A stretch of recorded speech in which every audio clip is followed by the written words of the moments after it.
Ihr habt tapfer und stolz für euer Vaterland gekämpft. Seid eine besondere Truppe, die ineinander einen... Hey everyone, Hydra here. This is Project Superheroes. I believe this is number 3. This is one of the Virgin covers. They actually had like 3 or 4 Virgin variants. Virgin means there's no title, no credits, no bullshit. You just get the art, which in this case is some pretty decent art. The series has been good, and I use that word lightly. I would say if this was in Comics Prime, like back when it was much easier to find good comics, they would be okay at best. But considering the current timeline, this is actually a good series. It's worth reading. This issue in particular really picked up the pace, and I think is better than the others. I'm pretty sure this is number 3. It doesn't specify right here, but I'm pretty sure this was number 3. This is by Rob Williams, Sergio Davila, Ulysses Ariola, Taylor Esposito. So here's the thing. Taylor Esposito, he is a massive fucking douchebag. Massive douchebag. Just in case you didn't know, Taylor Esposito is a douche. So I won't get too much into it, but you can just look the guy up online and you'll find out real quickly that he is a massive douchebag. Massive douchebag. Actually, I think I will. So if I remember correctly, he was the guy that for some comic they were, I don't remember which one it was, but they were doing letters and it had to have alien script. So he just used a funky font that looked kind of silly and was hard to read, but it was in fact readable. And he just started writing trash talking John. Oh fuck, what's John's last name? It's right on the damn tip of my tongue. John Delarose. He started smack talking John Delarose in a comic. It's fucking pathetic. And he still gets work, even though he used somebody else's material as a soapbox to bitch about somebody he had a personal beef with. He's still getting constant work. So if there's any reason not to buy this, it's because this guy is on it. Anyway, I'll stop focusing on that. We'll just talk about the comic now. As you can see, the art is really good. We pick up kind of learning more about... Those look like turtles.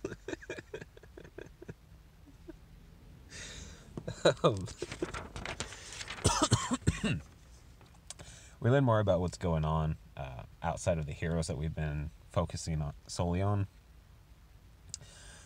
Still not getting a lot of information on who these guys are, but they are slowly introducing them to us, which is nice. Sorry about the coughing. We're also getting some slow build-up on who these new characters are.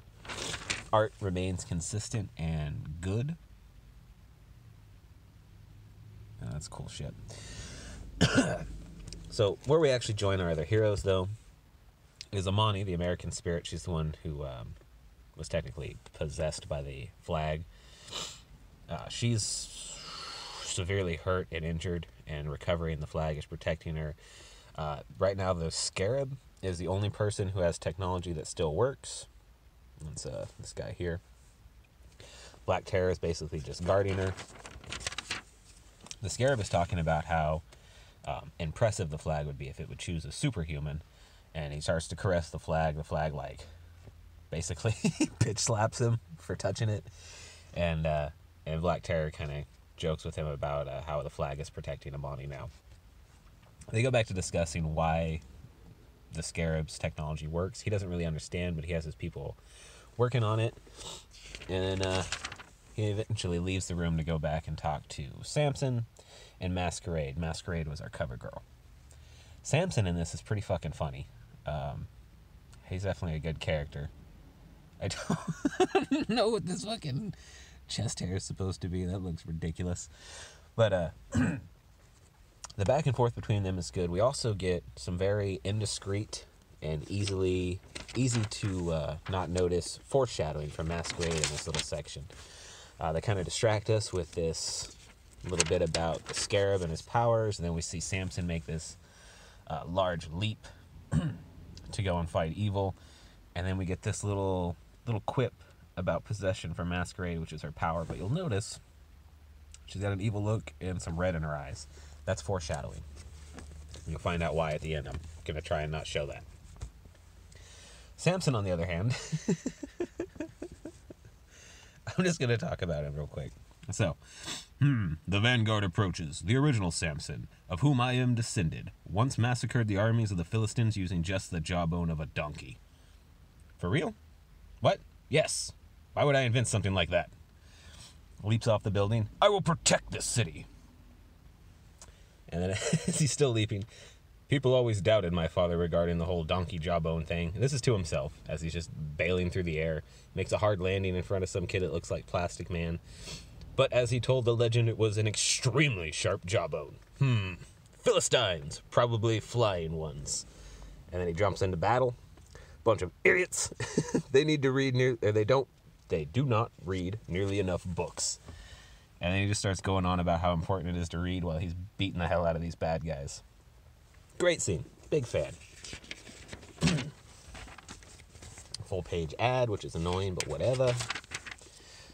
The action just keeps on continuing. We get filled in on some more storyline. The art stays pretty dang on point. I don't want to ruin anything, so we're going to skip that. So yeah, I would say definitely pick this up. It's worth the read.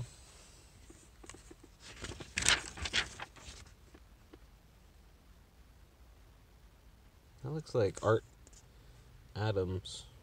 Art. Yeah, it is Arthur Adams. Hey.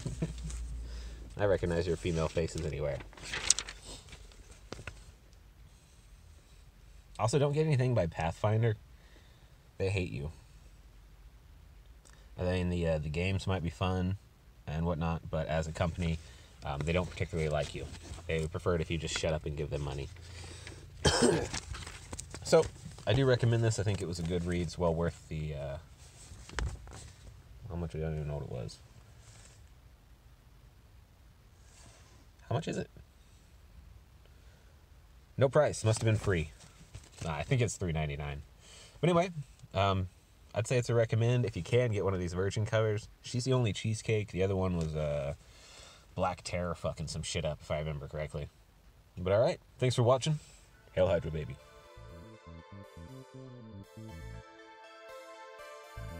Thank you.